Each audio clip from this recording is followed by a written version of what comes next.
Gentlemen, welcome back to Cataclismo and Gentlemen. Today, well, we are returning back to the testing grounds. Today, we're gonna be talking about the one and only soldiers, the last defenders of humanity. Now, please keep in mind that this may contain a few spoilers for the game, a little tiny bit, because you don't get all of the soldiers at the very beginning of the game. You get them as you progress through the campaign. If you recall, last time I've showed you the differences, I guess, in building the walls. And today I'm actually gonna try to focus on the soldiers and the special, let's say, buildings that you have for the soldiers and more or less how you can use them. Now, please keep in mind that I am not like an expert in this game. I know more or less like the basics, but if you're like looking for something to, let's say, guide you how to pass the missions on the hardest possible difficulty, I'm not the guy. Just go with cheesing. I don't think you're gonna learn anything from me, but if you decide to stay and I'm gonna make some mistakes during the video, please feel free to post them in the comment section below so the other people will be aware that I made a little mistake. For example, last time I said that the height of the wall is important because, well, you know, the higher the soldier, the more bonuses he gets. So some soldiers just like to be, let's say, 5 meters or above. Some targets like to be, some soldiers like to be 4 meters or less above the target. This is the keyword, above the target. So this is not necessarily means the walls. You can also use the terrain, but with all honesty, I think after like mission 3 or 4 in the campaign, I don't recall that much usage of the terrain itself, unless like making choke points. But basically like 95% of my soldiers were standing on the walls anyway, so I did kind of like forget about that. So yeah, that's a thing. The thing is, this is above the target, so differences in terrain height, walls or buildings or whatever, any types of differences in height applied to this. So if I'm gonna put the soldier on a house or on a scaffolding that's placed on a house, then this bonus is gonna still apply. So, what we got today? Well, we got, for example, the bowman. You're gonna start the game with the bowman. Like, the bowman is like the most basic of units. He is pretty decent. He's pretty okay to use, but once you're gonna hit like the sweet end game, you probably will have to transition to something with a bit of a bigger kick. But if you have lots of people and lots of, let's say, trashy resources, and you just cannot afford the better soldiers, at least try to get them. Let's be honest over here. Resources stockpiled in your warehouse are not gonna provide any defenses, right? So, if you have the decision between spending the resources and even on a shitty unit and surviving the night, and not spending the resources in a shitty unit and not surviving the night, well, I think the answer is quite self-explaining. Yeah. The next unit that you should probably like try to focus on is the lobber. Now, lobber is a little bit more tanky than the archer. He also doesn't prefer to be above 5 meters. So stick him to like 4 meters or less. For example, I've showed you last time that I had like this thingy over here. I have like this thing, like a balcony type of a thing. So basically, I do this thing in campaign. I can't say that this is like the best of my ideas, but this is one of the ideas. So for example, I would put the lobber down here. I'll put maybe the artillery over here, while the, for example, the bowman or the hunter or the yeah, basically the bowman and the hunter will remain on the higher walls because, well, that's where they get the most bonuses. For example, you also have the hunter, which is like one of the most elite units in the game. I think he's like more of a mid-game unit, so he likes to be on 10 meters and above his target. And there's like this one mission in the campaign. I don't want to spoil it too much, but there's like this one mission with a very unique creature, okay? You're not gonna find this creature in the skirmish. This is like a campaign special unit thingy for the purpose of the story. You're gonna have this unit on that level. This unit is gonna be basically carrying you in each of the encounters with that specific enemy. If you're gonna be playing the campaign, I think you know what I mean. But basically, this is like a heavy hitter, right? Single target, but hits pretty heavy. Also, at the very beginning, the lobber is kind of like good to destroy multiple of weak targets, while the archer is more like a single target thingy. With combination of those two units comes the captor. Now the captor is it's a bit of a different unit. He makes less damage than the archer, the bowman, he costs a little bit more. So maybe thinking, okay, so what's the deal with this one? He slows down enemies. That's his entire gimmick. If you can, because he also prefers to be on below 5 meters, so 4 meters or less. And if you can afford it somehow to make him like a forward tower or like a forward balcony thingy, you place him and he can basically slow down the approaching enemies. In some situations he's pretty decent, especially there's like some missions where you have like a tower defense type of a thing. You have like a those are like optional maps. The enemy spawns on one side of the map and they go to the other side of the map, and you have to of course kill them before they can reach point B. And the captors play like a quite big role over there because, well, obviously they slow down the enemies. Next we have something bigger, let's say. This is a special unit because this unit takes, it doesn't take one slot, it takes 2 by 2 slots. So if you're gonna be building your fortifications, you're gonna be building your walls, you need to remember that the cannoneer, who also likes to be below 5 meters, this is a unit that will take 2 by 2. You cannot put it on like a one tile thingy, like over here. Like she would not be able to stand over here. So when building the fortifications, you need to keep in mind the cannoneer, it's a impact damager. It's like a heavy hitter, something like the lobber, but with a way bigger impact. And the entire gimmick behind the cannoneer is simple. This unit is responsible for finishing off waves of weak enemies. There's like this specific enemy in the game that when he dies or when he basically approaches your fortifications, he will spawn additional trash units. So the cannoneer plays obviously a huge role over there, because while the other units were gonna try to focus on destroying that, let's say, carrier, the cannoneer is gonna deal with whatever hellish spawn is gonna try to summon. Also, well, it's a good unit in overall. Next, we got the ballista. Now, this is a unit I'm not quite sure how to use, because it's something very similar to the cannoneer, but the difference is that this unit prefers to be on 5 meters or above. So it goes with pair with the bowman. But the problem is that this line over here, it can hit multiple targets in a straight line. So if the enemy is coming, let's say in a wall like this, like imagine that this actually be a full wall, in a fortification like this, I would guess that the ballista would probably not be the best option, because the enemy is gonna probably like just spread through the entirety of the length of the wall. But if I will find a choke point where I could try to build myself some fortifications, then the ballista actually could play a key role, because as I said, it fires in a straight line, so you need to remember that thing. I don't think I can actually show the abilities because I'll have to spawn some enemies. Do I have an option to that? Yeah, I do. Okay, I forgot about that. Actually, I did forget about that. So, for example, if I recall, this is the exploding enemy, and this is the spawner. Yeah. So the spawner is gonna spawn more enemies if we get the opportunity, and if it does, yeah, this is what the cannoneer can actually play a key role. You're probably like wondering why my units are missing. Well, it's because this is the marsh map. If you're gonna click on one of your units, it's because he is rain drenched. This is his accuracy. So basically, you probably like notice that I have some roofs over here. It's basically to cover the units from rain. It's pretty important on this specific type of a map. If I recall, there are 3 different types of maps in this game. So you have like the normal one, or let's say the high grounds.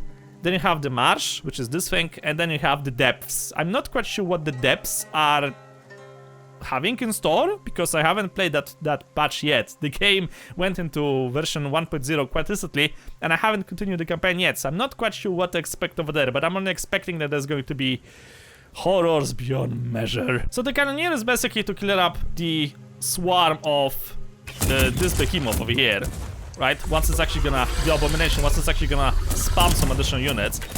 But, well, you also have something called, I think this is a centaur? Yeah. So the centaur has lots of health.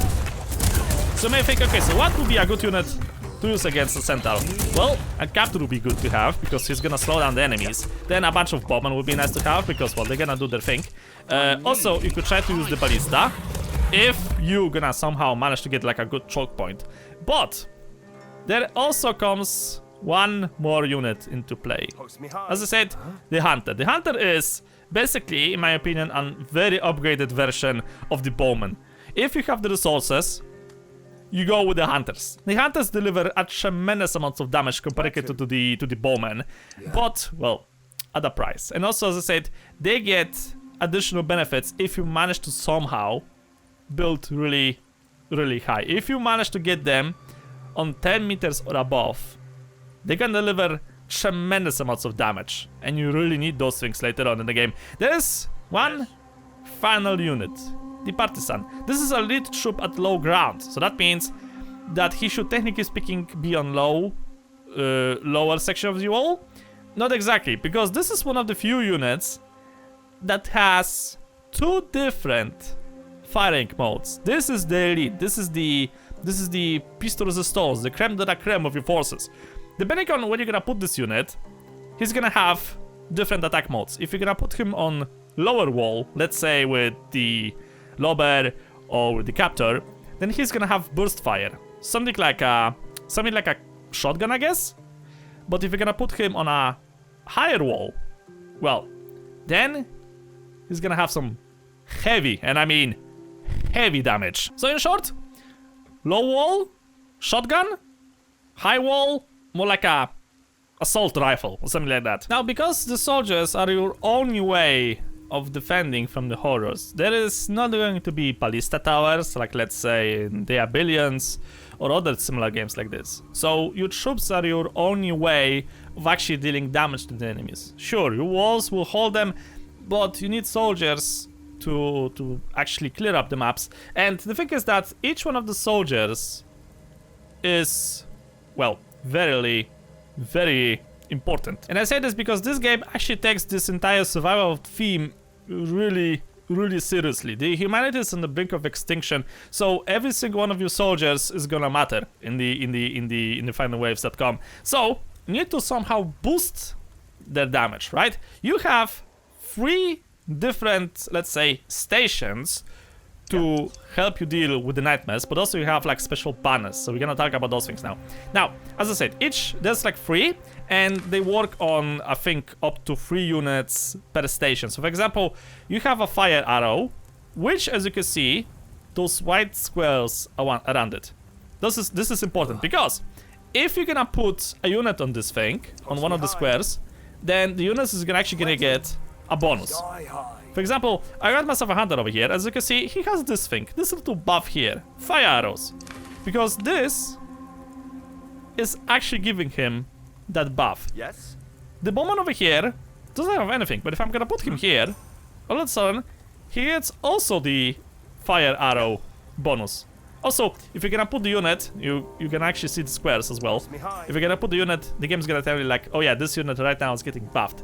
So the fire arrows provides bonuses to bowmen, to hunters, and to partisans. 3 different units. Then you have the throwing poison. This thing works on lobbers and captors with a poison coating. When a poisoned enemy dies, it infects nearby enemies with slow and corroding. So it's pretty nice to have it as well. And then for the final thing, you have something called the Bomber's Spark. Now this is a little bit different because unlike the throwing poison or the fire arrow, as you can see, the range of this thing is a lot bigger. Why? Because this is for the ballista and for the cannoners, and because those 2 units specifically take 2x2, well, obviously the station also provides a bigger area of effect. Now, just so you know, there is one upgrade to this thing. It's basically called Fire Arrow Plus, Throwing Poison Plus, or Bomber's Spark Plus. It basically means that this thing is gonna give your units a bigger bonus, a bigger buff. And it's also this thing, because when building your walls, you may actually run out of space to build those gigantic stations, and then you have this thing. As you can see, this will only boost 1 square at a time, and no matter how hard you're gonna try, this thing is still going to provide you with only 1 square for buffing. So keep that thing in mind when you're gonna be building that. Yes, you have 3 different versions as well. So you have the fire arrows and fire arrows plus, you have the throwing poison and throwing poison plus, and you have the bomber spark and bomber spark plus. Now you probably noticed that, but this has only one square. Will it still affect the bomber or the cannoneer? Yes, it will, because well, that's how the game works. But it's gonna apply only to one unit at a time. If I'm gonna destroy this thing, as you can see, the cannoneer still has the bonus from the spark. And just so you know, this thing doesn't stack. The game just, if you're gonna try to be clever and build the weaker version next to the upgraded version, then the game is gonna still apply only the upgraded version. Because reasons. There's only one other thing that actually stacks with the dolls. While this is station specific, unit specific thing, right? So you have one station for the archers, one station for the loppers, let's say, and one station for the cannoneers. You have a banner. The banner applies to every unit. So that means that this section over here, I have more or less like a, let's say, showcast of how this thing works. So, for example, you got a lobber over here.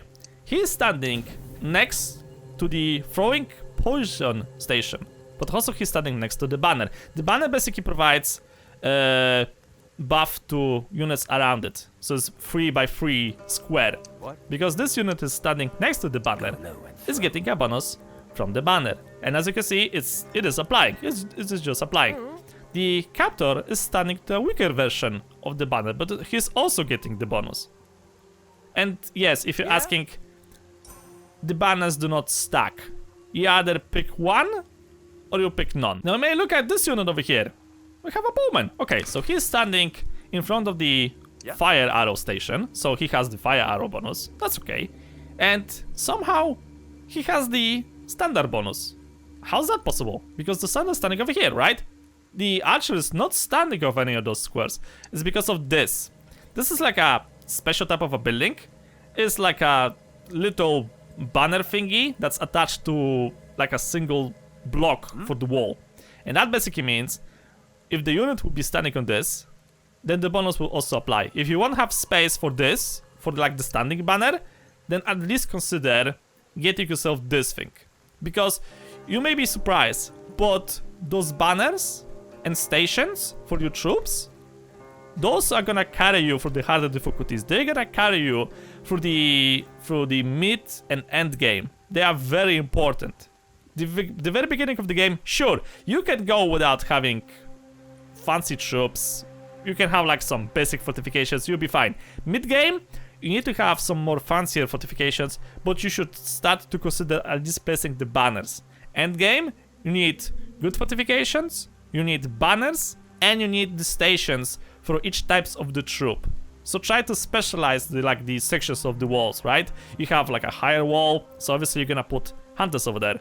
You're gonna give them a proper banner. You're gonna give them fire arrows. You have like a lower forward maybe tower or maybe forward wall section that the enemy is gonna attack first. So what you're gonna do over there? You're gonna put a lobber. You're gonna put a cannoneer. You're gonna give them appropriate station. Keep in mind, the lobber and the cannoneer don't share the station. Each of them has a different one. So maybe you can use like the single section one. Or if you have enough space, build the 2x2 one. Well, it depends on how you're gonna play. And same works over here. So I got the fire arrow station over here. I got the standard banner and I got the improved banner. The improved banner basically has like this orange frame around it or whatever the hell this thing is. So we get the bowman in front of those things, right? The bowman is getting the bonus for the fire arrows and he's getting the bonus from the improved banner. Next to him is standing the hunter, but the hunter is only getting a bonus from the banner because the fire arrow station only applies its bonus to one square in front of it. Same goes for the pastor-chan. He's only getting a bonus from the improved banner because, well, the improved banner, just as the normal banner, has a range of one tile in each direction. And there's one final thing to improve the range or damage of your troops. You remember last time I told you about the Merlon? The one thing that actually improves the durability of the wall quite a lot.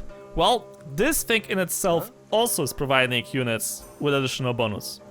Same goes for the window. It's basically the same thing, but the only difference is that the Marl obviously goes on top of the wall, while the balcony or the window goes in like the midsection if you want to prepare like a special site of your fortifications for, let's say, the cannoneers or the lobbers or the captors. So in short, what you need to do to provide your troops with the best possible bonuses? Well, first you take into account the preferable height of the unit. So this is a bowman who's basically sitting on like, well, a very tall wall. If you're gonna select him and select this thing, you can actually see like those little green squares or whatever the hell this thing is, dots. This is basically his range. The red ones means that he cannot attack over there. So if the enemy is gonna get underneath your wall, all the hopes to go for the lobbers, the cannoneers, or the captors, while the bowman is gonna basically deal with new incoming waves. If he is playing or he is fighting on a marsh, you need to provide him with a roof, so he won't get the debuff. That's very important, otherwise he's gonna be missing a lot. So provide him with anything, even like a simple scaffolding will do. This is just like a more fancy way to build those roofs, but that's not really important. Give him then the fire arrow 2, so he's gonna get the fire arrow bonus. Give him a banner, so he's gonna get the damage boost from the banner itself. Give him a window or a marlon, so he's gonna get additional range bonus as well. And then the final upgrade comes into play, something called the Tactican's Nook. Now, I didn't use this thing that often, but basically what this shit does is it reduces the cooldown of all special skills for all units nearby. So the range of this thing is quite big. You don't necessarily have to build it in the front. You can basically build it on the backside of the wall. And naturally, this thing actually has, well, quite the range itself. So you don't need to be picky when placing this thing. I think I can actually like, I think it should actually try to cover a little bit more wall as well. Or is it just me? As I said, I didn't use this thing that quite often. No, this is the actual range. So, as I said, if I'm gonna be building like a wall, if this would be my normal wall, I would probably build like the marlons, the balconies, the windows on this side, and then this thing on the opposite side. Of course, the wall would be the wall would not be that thick at the same time. It's all about the proper placement.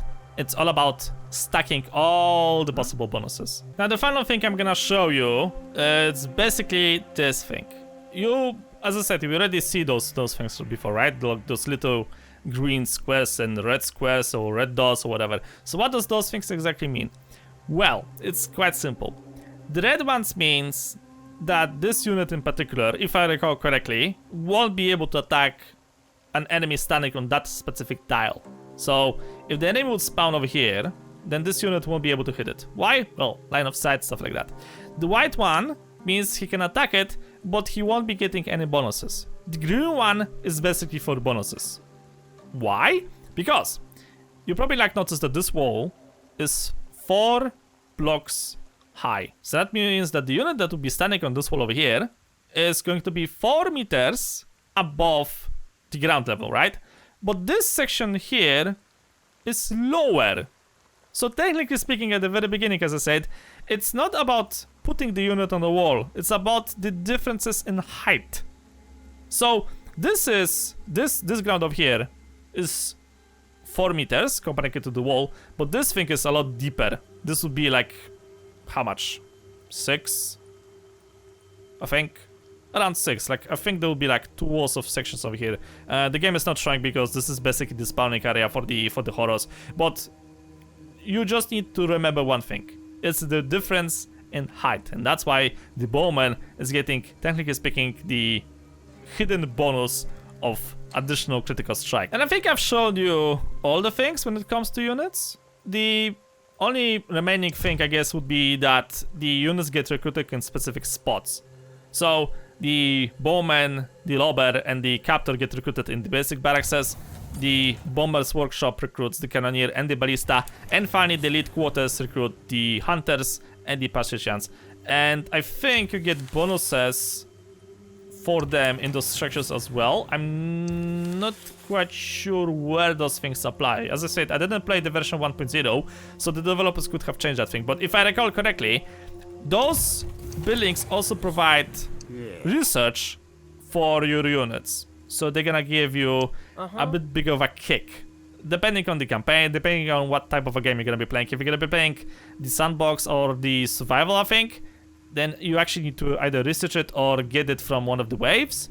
And in the campaign, you need to unlock it between the missions if you want your unit to be, let's say, upgraded. So yeah, ladies and gentlemen, I think I've covered all of the things related to units. I don't think I forgot about anything. I hope I didn't forget about anything. If I did forget about something, please let me know in the comment section below. I'll try to maybe adjust it later on. The last final thing I'm gonna probably try to cover is going to be a little talk about economy in the game. But yeah, that's another thing I'm gonna keep for the future. It's basically about, well, playing the game yourself, experimenting with all of the tools available, and eventually you're gonna master it. And as I said, this is not something that like advanced players are gonna make a good use out of it. From what I've seen, if you want to play the missions on the hardest difficulty, you basically need to cheese the game mechanics. If you're gonna play it on normal, then I think that the knowledge I gave you should be enough to play through the campaign, to play through the survival missions, but not the hardest scenarios. I'm pretty sure about that thing, but hey, well, I could be wrong. But anyway, for now, ladies and gentlemen, I'm rambling too much, so I'll just leave this thing as it is. Thank you guys so much for watching. Hope you subscribe a lot. See you all in the next video.